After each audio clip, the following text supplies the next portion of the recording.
Почитувани представници на медиумите, почитувани сограѓани, преку бројни спроведени мерки во континуитет, покажавме вистинска грижа за младите во нашата држава. Во таа насока е носењето на законот за младински додаток кој обезбедува месечна исплата од 3000 денари на млади вработени лица до 23 години со завршено најмалку средно образование, а кои се вработени во производствена дејност или се занимаваат со земјоделство.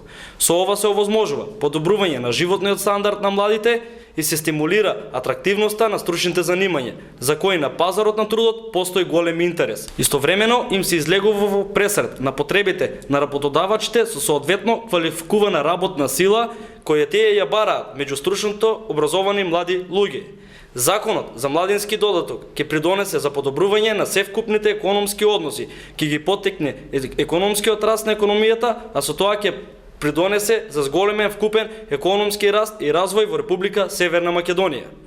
Младинскиот додаток, заедно со мерките за стимулирање на интересот за дуално, односно стручно образование, зголемениот фонд на оперативните мерки за вработување кои вклучуваат тренинзи и оспособување на младите за профили кои се барани на пазарот. Во огромна мерка им се отвора нова шанса на вработување на младите.